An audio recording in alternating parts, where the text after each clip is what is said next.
Please, let me shift your mentality. Don't go for the accumulated riches of the inheritance. Go to extend and increase it. That is why he gave us one assignment: go into the world and make disciples for me. It wouldn't be about just miracles and prosperity and blessings and favor. No, sir. Go and build, increase the kingdom for me. Increase it. If you truly know you are a son, then continue the inheritance. Build it up. There were people whose parents left them with $1 billion and they now have $30 billion. But there were those who were left with $30 billion and now is left with $1 billion.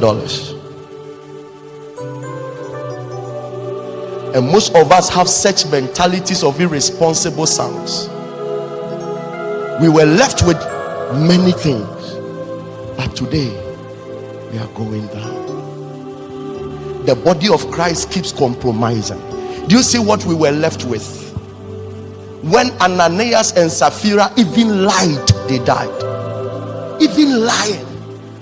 What we were left with is what Paul told the Corinthian church: let it not be named once among you that somebody fornicated in the church. That is what we were left with. But today, what we have is that pastors are on pulpit defending immorality in the name of grace. What we were left with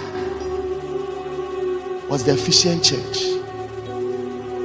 What we were left with were people who were desiring that the eyes of their understanding will be open, that they will know the riches of the glory of the inheritance and the power. What we were left with is a certain attitude of Paul, that I may know him to a point that I will conform to his death. That is what we were left with. But today, what do we have? What do we have? What we were left with were men. The Bible says that I bear the mass of the death of Christ in my body. He said I share in his suffering even unto his death. That is what we were left with. Men who were not afraid to defend the kingdom until they die. That is what we were left with. But today we have diluted the inheritance to a point that all we are looking for is money, blessing, favor, opportunity. Is that all God can give? What kind of son are you? What kind of son are we? What we were left with were men who were beaten for the sake of Christ, and the Bible said that they rejoiced. They rejoiced because they are suffered for Christ.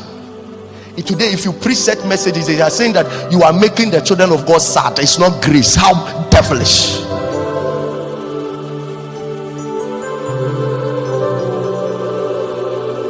What we were left with was humility. A certain Philip will go and work miracles and win a whole city and come back to Peter, his bishop, and tell Peter, come and do your part. That is what we were left with. But today, what do we have? One small pastor gets 30, 50, 100, 500 congregation, and he can insult an archbishop, insult a bishop, because he too, God is using him.